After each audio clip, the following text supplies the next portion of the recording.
All right, this is my photo when I visited New York City a few years ago of the Great Chrysler Building, Madison Avenue. It's the steam coming out in the cold night.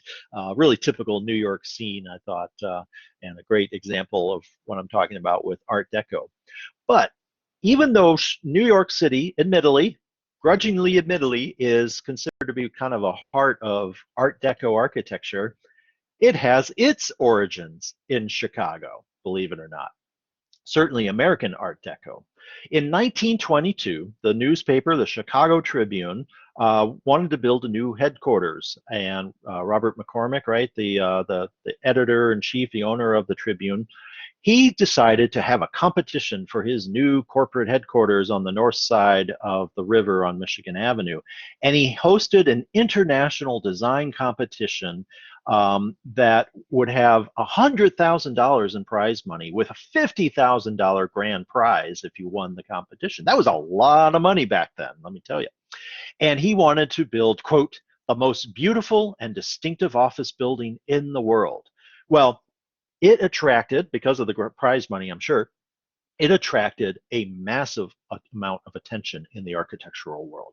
More than 260 architects and designers put forth entries. Some of them were easily dismissed, but of course there were several that are quite significant, including the winning that you all have seen. This was by Raymond Hood and John Mead Howells, Hood and Howells, relatively young but up and coming architecture firm out of New York City. But their design scheme was a neo-Gothic tower that was based on a bell tower. I think it was actually based on an actual tower. I forget which one, but some sort of French Gothic building. It has flying buttresses up here at the top. Get the pointer. Up here at the top are some flying buttresses. It has, stone pointed arches and work that would be very typical of Gothic architecture. And it is a beautiful building. I think we would agree that it's beautifully proportioned and detailed and all of that. But it's very much looking back architecturally to a European architecture of, hundreds of years ago. So it's actually the second prize that got the most attention in the architecture world. And that was by a young, pretty much unknown designer architect named Eliel Saarinen. He was from Finland. He was living and working in Finland in the arts and crafts movement, actually. And he came up with a tower that had, step backs. It had emphasized its verticality, but it did not apply Gothic schemes or classical Roman or Greek schemes or Egyptian schemes or even Japanese or Chinese schemes or something like that. It didn't look like a pagoda or something either. It was quite modern. And this really gained a lot of attention, so much so that Saarinen made his name and was able to come to the United States, immigrate with his family to the United States, and start practicing and working in the US. And we'll talk about not only Eliel Saarinen in a couple of weeks, but his son, Eero Saarinen, as well, who becomes one of the most important mid-century modernist architects in America. Just a few of the other entries to give you a scheme. This one's very disappointing to me. D.H. Burnham, he doesn't have Root anymore. He died. He doesn't have Atwood anymore. He died. This is the best they could come up with, and frankly, I think it's quite ugly. But this is the kind of sort of neo something with all these finials sticking up that you saw these a lot in the teens and 20s in New York and Chicago, but it didn't do so well. But here's one, Walter Gropius. We're going to talk about Walter Gropius in a couple of weeks when we talk about European modernism, the founder of the Bauhaus. He submitted a design. Here he is standing in front of the entry that he put in. Interestingly, he uses the Chicago window in his design. He incorporates that. I think that's kind of a neat nod to the Chicago school that he would have been familiar with. And it's a really modern looking building, 1920s. He's starting to foray into modernism. We'll be talking about that very soon. So that didn't win the prize. Another European modernist, early modernist, was Bruno Taut. This was his scheme. This didn't make the cut either. I can see why. We're going to talk about Adolf Loos here very shortly. This was his scheme. This was a joke. As we'll learn later, Adolf Loos was very admired Chicago school architecture, but felt like this competition was gonna wind up the way it did, with this sort of neo-Gothic, look back to the past. And so he said, well, what if we just make it a Doric column? This was a nod to the neoclassical architecture that was very common, that had come out of the Columbian Exposition and was very popular in Europe too. He's like, well, we'll just make it a Doric column. If you want to make it neoclassical, we'll make it neoclassical. But this was really more of a satire entry, not something serious. Here's another one that, if I showed you this, didn't tell you what it was, you might say, hey, that looks like a building from the 1960s or something like that. This competition got a lot of very modern entrances, not just Walter Gropius or Eliel Saarinen, really forward-thinking. This was a Dutch team, really forward-thinking architecture that came out of this. So Art Deco, the origin of this, really means, it was often called the style modern or style moderne. It's really based off of a French term, the arts décoratifs, that I'll mention here in a moment. It mostly emerged out of France and Belgium in this era, but like I said, it became popular in many ways because of the Tribune Tower competition that introduced the style into America. So in 1925, Paris hosted another international exposition that they called the Exposition Internationale des Arts Décoratifs et Industriels Modernes. So sorry about my French, but out of that, since most people can't pronounce French any better than I can, out of that, people just shortened it to Art Deco. Right here. So that's where we get the name. And it was a movement like the arts and crafts. It was much broader than just an architectural style. It was an artistic style, as you can see from the poster there. It involved industrial design and all kinds of things. Cars and trains were, in many cases, were given sort of an Art Deco and later Art Moderne styling to them. And in the United States, it became very popular in New York City. And a good example is the Rockefeller Center from 1930 to 1933. This took up several blocks in Midtown Manhattan, right at the beginning of the Depression.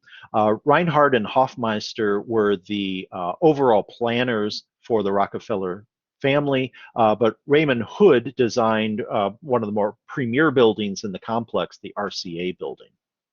And this is a view of that RCA building. And if you look at this and you compare it to Eliel Saarinen's second place entry to the Tribune Tower competition, they're very similar. Like I said, his competition entrance was very influential. So we see a strong vertical emphasis. We see the step backs that are typical of Art Deco towers, and they just swoops all the way up to the sky. No longer do we see the heavy cornice lines, the projecting cornices that we saw in the Chicago school buildings, and often we don't even see that sort of solid base, that sort of Renaissance styling, or at least the Renaissance planning, not the styling so much, and certainly not the decoration. All that disappears with the Art Deco, and they really emphasize everything vertical, straight, uninterrupted lines. But it emerges out of what Sullivan had been saying in the 1890s about how tall buildings should be tall, and we should design them to look tall. And nothing quite beats that, in my opinion, than a good Art Deco tower. Part of these step backs, by the way, were a result of zoning ordinances. As buildings got taller and taller, there was a fear that cities were becoming dark canyons. And so cities in New York especially, and then later Chicago, said, hey, all right, you can build a taller building, but as it gets taller, it has to get narrower so that light can filter down into, all the way to the street level here. And that's why many of these Art Deco towers do have these setbacks. This is a famous photograph taken during the construction of the RCA building. During the Depression, the workers sitting on the beam here. If you get a little bit of vertigo, don't blame you. Here is the front of Rockefeller Center. There's a plaza out front. The Rockefeller family, who bankrolled this during the Depression, they meant for this to be a public place in Midtown, and it is. This is one of the most key places for New Yorkers to sort of get together, and this is an iconic image of New York City, especially this view in the winter. The plaza is filled with ice, and you can do ice skating. 30 Rock, Saturday Night Live, all of this, originates out of the RCA building here in New York City. Here's my view of it in summertime with the plaza up front. There's gardens and fountains. It's really meant to be a civic place for New Yorkers. And it's one of my favorite places in New York because most of the city is just dirty, crowded, noisy, and overbuilt. But this is a little respite from the city itself.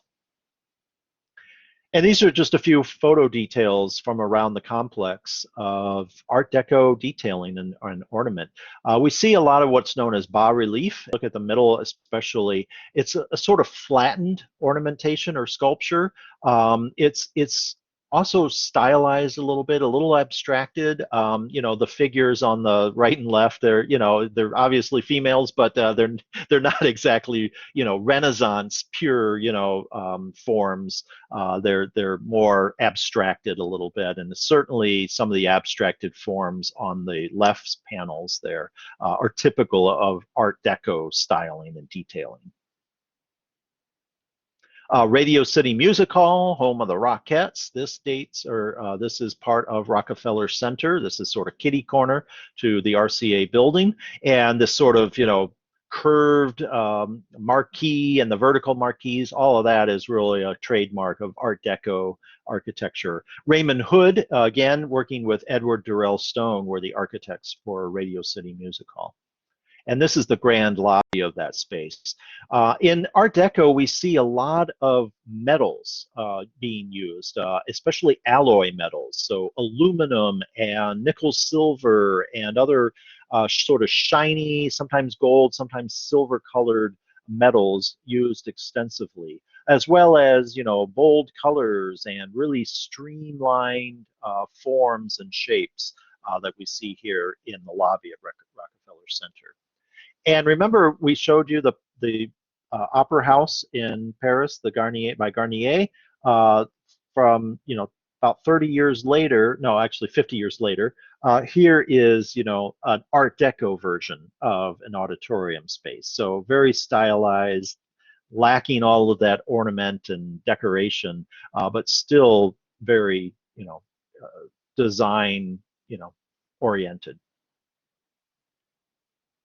This is the private apartment for the manager of Radio City Music Hall, and we see an Art Deco interior. Very modern looking, using a lot of experimental materials, something called bakelite, which is, you could kind of think of it as an early form of plastic, which doesn't become popular until well after World War II. Brushed aluminum, again, that was a popular exotic metal. Aluminum, we're used to aluminum nowadays, and we build a lot of things and drink soda out of aluminum cans, but aluminum was an expensive decorative material back in the 1930s. And of course, the great iconic Tower of New York City and Art Deco is the Chrysler Building.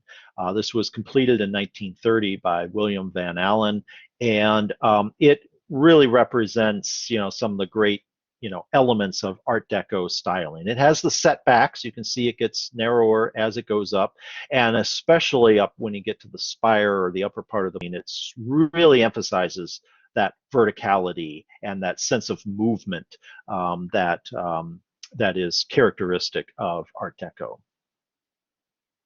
Here's a detail. This is my photograph. You can see this almost anywhere in Midtown Manhattan. And you can see the little gargoyles in the next photo. You'll get a better view of that. Little decorative gargoyles that stick out. These aren't Gothic gargoyles per se. They're they're 1920s stylized eagle heads. This is a famous photo taken of someone. It's hollow and you can pop out the top. They have modeling shoots, fashion shoots and stuff. Sometimes the model is standing there in the same shot here. Again, if you have vertigo or something, or agoraphobia, acrophobia, not your place to hang out, but it's a cool detail. And the lobby is also pretty famous. Really rich marbles and inlaid elevator door panels inlaid with exotic, shiny metals and exotic woods that have a really, really rich, deep graining to them. We see that a lot in Art Deco as well. And real quick, I know we're running over, but I just want to finish Art Deco if I can. In Chicago, we have our own examples, the best probably being the Chicago Board of Trade, also from 1930 by Holabird and Root, which was actually the sort of continuation of the earlier Chicago school form of Holabird and Roche. And this has the dramatic setting at the end of LaSalle Street, so you can see it from blocks and blocks away. And it also has the characteristics of Art Deco towers. It steps back. It has a tower that swoops up to the sky with the sculpture of Ceres on top. It emphasizes verticality here and the tallness of the building. Here is the detail of the roof. Ceres is the goddess, the Roman goddess of grain and the harvest, and the Board of Trade is where they trade, commodities like grain and corn. So this was a fitting sculpture to put on top of the Board of Trade building. Near closer to the bottom and much easier to see are two stylized figures. One on the left is a Mesopotamian holding grain. Grain came out of Mesopotamia, and a Native American on the right holding corn. Corn came out of the Americas and the Native Americans. And so we see, that homage to the two commodities that are, traded here, as well as hogs and cattle and stuff. But maybe it's better to put grain and corn instead of pigs and cows on the building. And the interior is a full space. I actually worked on the restoration of this. You see these, rich marbles, shiny nickel silver metal that has a kind of golden hue to it. The light fixture is really stylized. And in the main lobby space, it just soars. It also emphasizes the verticality that exists on the outside of the building. This is a really tall lobby space with, this incredible light fixture that just swoops up one wall across the ceiling and down on the opposite wall behind me, the photographer. And then lastly is the Century of Progress from 1933, also in Chicago. So we start with a Chicago World's Fair of 1893, and then 50 years later, another World's Fair in 1933. And this, if the Columbian Exposition of 1893, helped to popularize Beaux-Arts architecture, the Century of Progress of 1933 helped to popularize Art Deco and Art Moderne architecture. There is a movie you can watch that shows some of the architecture. I'll put that up on the link as well, but obviously we don't have time for that. This was held on what is now Northerly Island, just south of the Loop. The island was left and where they built all these fair buildings, and you can now, it's a park now, and the Shed Aquarium is there and so forth. So here's a view from the Loop. Here's the Field Museum. Here's the Shed Aquarium, right? I think that's that. And then Soldier Field, which was built around the same time. And then you've got the fair, and their big attraction was this skyway. You could go from one end of the lagoon to the other across this sort of aerial tram. Again, something we kind of take for granted now. It wasn't as beautiful or symbolic as the Eiffel Tower or the Ferris wheel, but it was a popular attraction. And I just want to show you some of the buildings. Again, this, unlike the Columbian Exposition, which really launched the Beaux-Arts movement in America, this Chicago Century of Progress Fair in 1933 was representative of the popular Art Deco style that existed. But we see some great buildings that were built for this. And again, this was temporary. All these buildings were torn down just like we saw with the Columbian Exposition. Here's a great color postcard with the fancy cars and the lights and all the fancy design decoration. Chrysler Motors had a fancy building, display here, and a very modernist looking architecture. Here is the display for General Motors and a color postcard with emphasizing a vertical there, and a Goodyear blimp. The dirigible or the blimp was a big thing in the 1930s before the Hindenburg crashed, at least. And here's an example of how this style went well beyond architecture. The Burlington Zephyr was the first streamlined train of aluminum cladding and swooping. This, instead of being vertical, it's horizontal, and it emphasizes speed and swooshing across the open plains. And even some very modern houses came out of this. This is the House of Tomorrow by the Fred and George Keck brothers, that was actually dismantled and rebuilt in Beverly Shores, Indiana. Almost an entirely glass house. There was a garage for your car. There was also a garage for your airplane, because they kind of thought that everybody would have their own airplane, by at some point in the future. This is the House of Tomorrow. So how many people have an airplane that they park in their garage? I don't think I'll get any takers here today. Oh yeah, good. Yeah, it's a neat site. Sometimes they have tours of Beverly Shores. Some of the other houses were also there. So, try to do that sometime if you see a name for the tour. Here's an interior view of the House of Tomorrow. This is one of the other houses, the Frigidaire house, something called air conditioning. Wow, that would have been pretty cool, huh? To have that. So that was introduced at the World's Fair in 1933. All right, so I know I went way over.